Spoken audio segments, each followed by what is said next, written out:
Okay. All right. Hey. Well, we're back again. Um, like I said, thanks.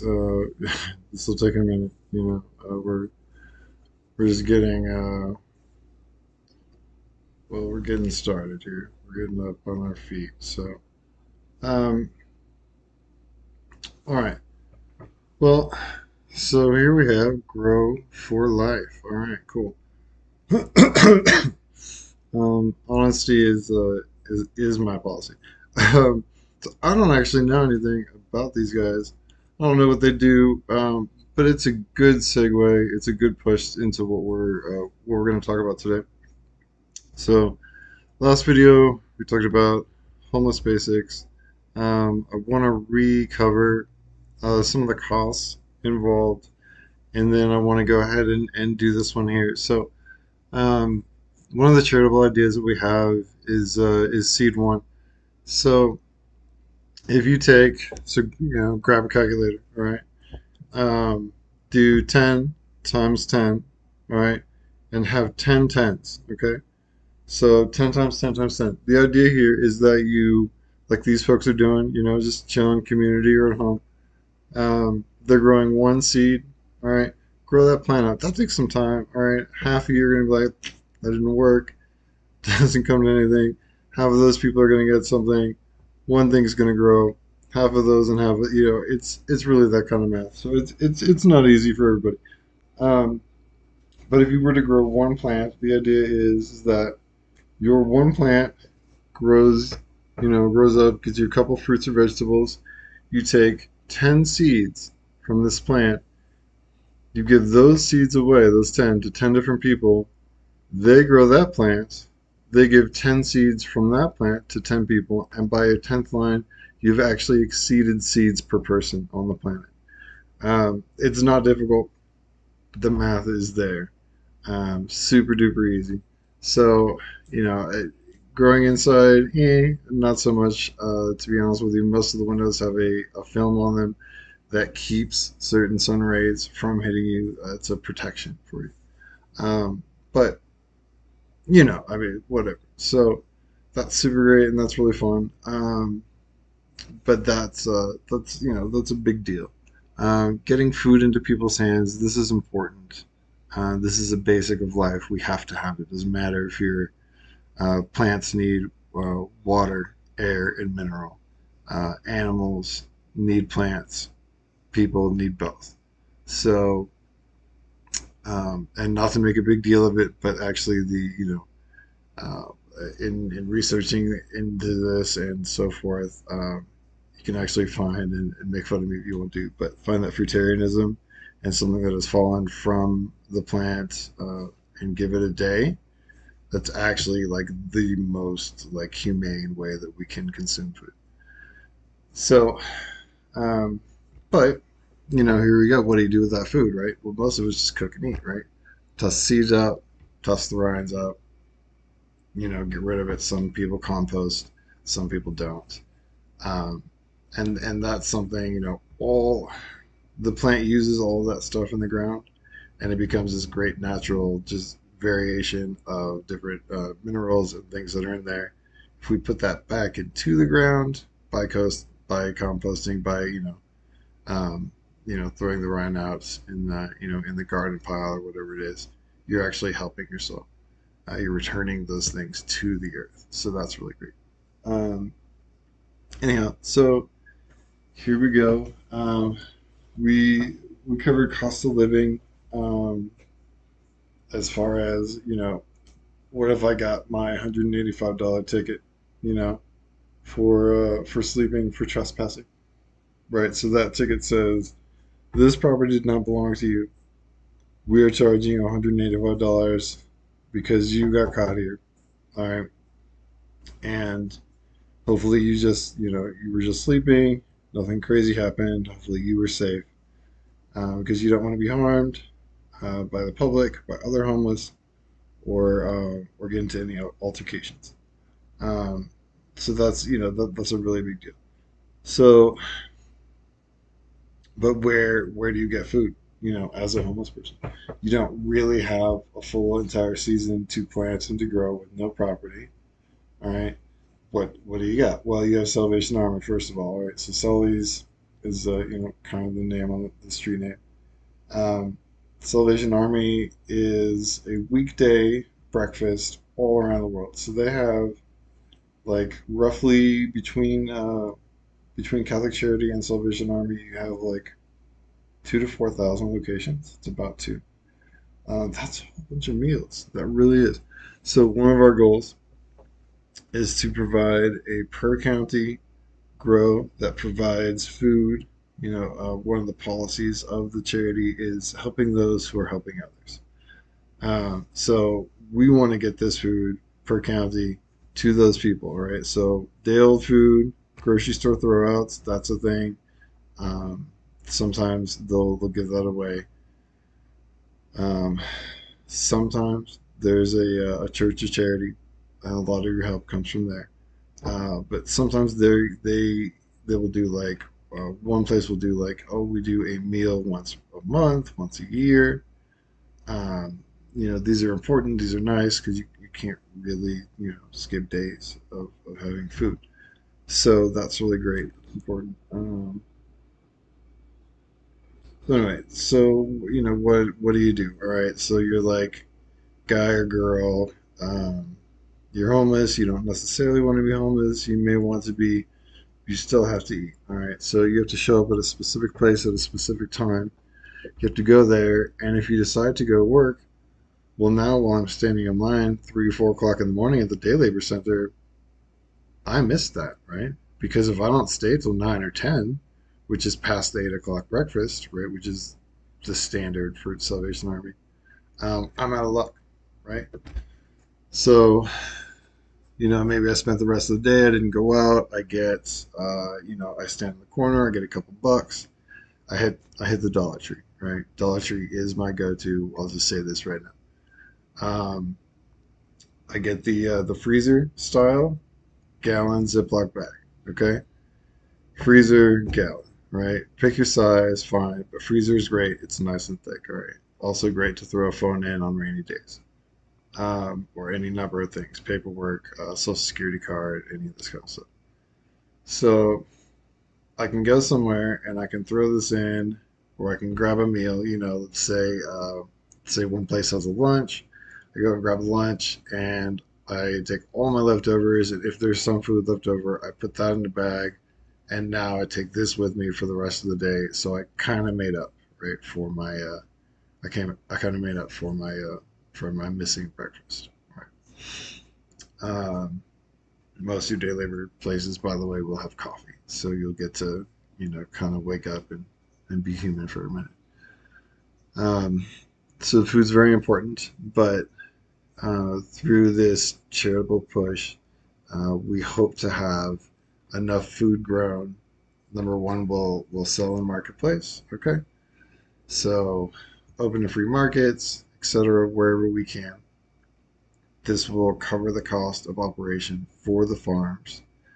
We take the money and the cost, which is labor, it's the land itself, it's the hours put into it, it's soil, it's seed, it's water, it's all the time that it takes to grow. Uh, but this also takes transportation, to get it to somebody else. But per county would like, because it gives you an opportunity to say, okay, well, in my city, in this county, I did my homeless research in a small city. They had like a dozen places that gave food. It was a really small city. So it was a nice environment, pretty safe, and no big deal, right? Well, let's say I have $100,000 in value of food. One of these places that I volunteered for, their greens cost, which is vegetables, fruits, etc. That greens cost was like roughly like $13,000 a year. Okay, so if I work this out with the local charities and they give in to this program, maybe we cut 13 to 8. Maybe next year it's 5, you know. So eventually we would like to work this down to a zero cost for them, and to where their only cost is coming to us because anybody can drive within county in a day if you have a good, good standing working vehicle. You can basically come up to us, grab this food, and bring it back, right? The infrastructure cost there of having a refrigerated truck, having the insurance, having the driver, having the maintenance and the gasoline, having the registration, all these things take a lot of money, and the cost is, when you do the math, it's way over budget. It's super astronomical. So don't give up. you know, is kind of an attitude you have to have when there's big costs, and we'll find a way. So, um, but that's the tick on that. Um, Pardon me. So we we wanted to provide a good meal and a home for people. We wanted to make sure that you could have everything you need for nutrition. Now, nutrition is important because a person or a homeless person without food, they don't have the strength to carry on with their day. So they have emotional loss, they have physical loss, they have sickness. All right. A secondary is now on the other side of this coin, a person with the food. I have the strength and energy to work. I have the strength and energy to go out and talk to somebody and say, hey, I love this shop that you have. I love all the stuff inside of it. I may not look or smell the part today, but is there something that I can do? And it's a very slow road there with trust. Getting somebody to say, okay, well, you're worth my time, and maybe they give you a couple bucks here and there, and or do you a favor. Um, but you feel yourself, being strengthened, and you're bright and you're happy, and all that stuff kind of helps and works out. So anyway, that's the deal on that. That's most of the details. Honestly, it's really very simple. We would like to broaden that and expand that into the name I'm still working on, but is like Friends of the Forest. Okay, so the idea there is to get government approval to go into our national forests and our national parks. All right, so huge plots of land. Okay, um, I'll have to see if I can find the video that I found this information from, but um, there's like this huge migratory trail, and it's not quite dead center. It's a little more to the west of the United States, but many animals went up from the very warm Mexico, right, all the way up into the colder Canada, and it would come back and forth. Now, it's a lot of details, and we may cover this at another point, but what we know there is that because of our fences, because of our highways, and incidentally, highways have dramatically impacted ecology-wise our farming, and we'll get into that again at another point and some on this video. Um, but the animals aren't free to roam anymore, right? Is the cut and dry. So we want to go to these places, and we want to build completely eco-sustained, self-sufficient farming. So it's kind of funny, but it's like we're catapulting food out there for the animals, right? So when you go to the national park, you got Bambi to look at. The kids are happy. We're all having a great time. Um, Now about the roadside stuff, this is a little bit of a push, and deserves a lot more time. But you guys like Mr. Elon Musk, and all these guys that are doing more eco-centric transportation. Um, we're offering electric cars these days, right? The first electric car or vehicle was actually 1800s. It was a Canadian delivery vehicle, like a delivery van. So that's like a whole thing. But I have about 5 years in the automotive industry, and you have engine oil, you have radiator, you have transmission. In some cases, there's different types of transmission, including gearboxes. There's power steering, there's brake, there's window washer fluid, and none of these things are palatable. Okay, so you can't consume, right? You can't have these things, so that's not going to work. And what we don't realize, and what people really haven't talked about, is that even on a brand new car, you have little micro holes in all these little tubes and hoses and everything. You don't, crank down the bolt on this quite so tight, and you have oil dripping here and there all over our nation's highways. And if you travel through the United States on our highway system, there are farms everywhere, everywhere. So there's, tons of reports about, oh no, big carcinogenic French fries and potato farms and stuff like that. But the reality is that it's true. So all of these oils are getting on the road and being washed down by the rain. That rain, carries it out there into the field, and now these plants are soaking it up, right? Well, that doesn't work long term. So our health is going down because of this, and we need to return to again the attitudes of sustainable. A great point is, if you're a little bit older, you remember Trader Joe's came out. You've got Wild Oats, you've got Whole Foods. There's a whole bunch of these natural stores, right? Well, that trend is growing. It's not decreasing. Okay, so the popularity is saying, hey, people really enjoy having good quality food. Yes, it's more expensive. That cost has also gone down. I remember $6 for a gallon of organic milk in Walmart. When that first started happening. But it's important to get all the meals that you can, and it's much less using all of these fertilizers to get big, huge plants, and it's more the concentration of nutrition within the plant itself. So do me a favor, try this trick out. Go and buy one organic fruit. All right, you're like, I don't know, 60 cents to a couple bucks, even $3 in some cases for one. Um, but skip breakfast. All right, plan it out. Eat it for lunch and see how long your energy lasts. The difference is huge. It's amazing, and it's right in front of you. So you'll see the difference. It's really great.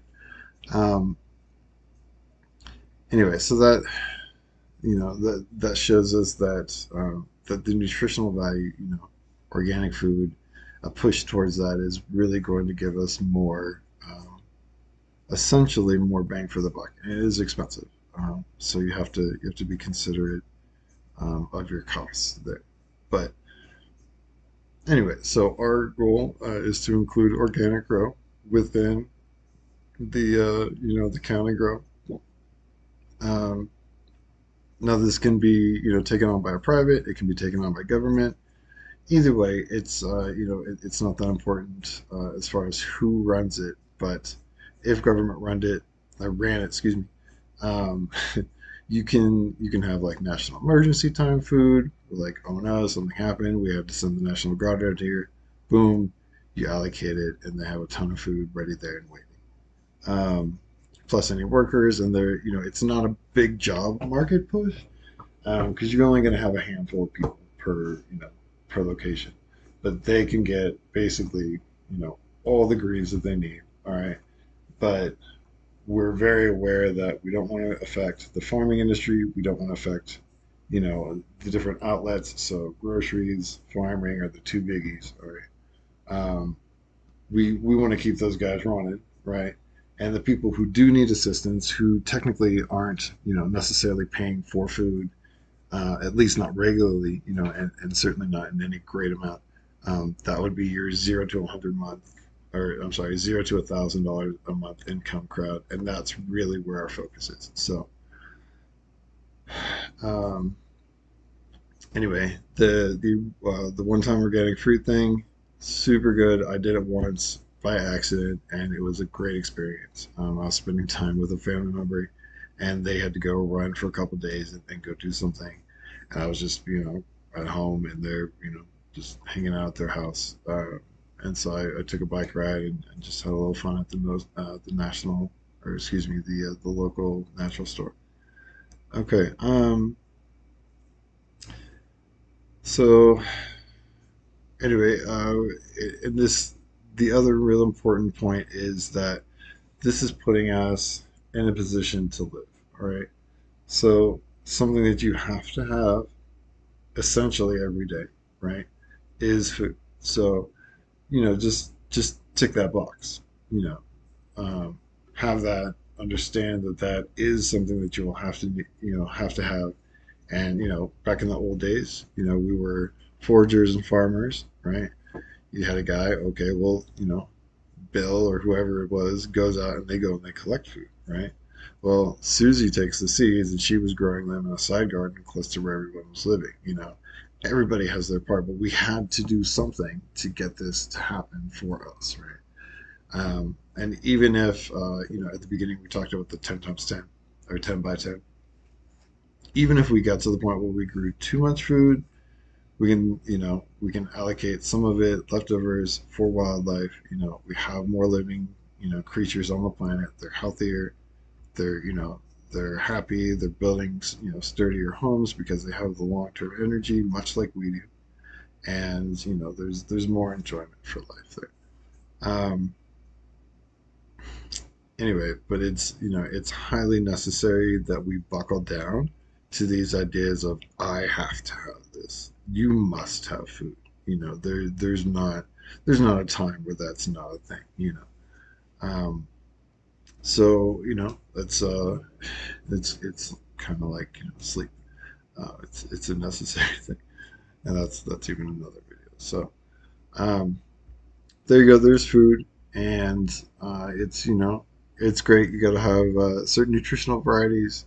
I will say one thing about diets, though. I've done some study, research, and development is sort of a thing that I've hung myself on, and I've spent in some cases 20 years off and on. So I'll spend a month or 3 months or a year or 10 years, but 20 years off and on multiple different subjects, trying to figure out what's really going on.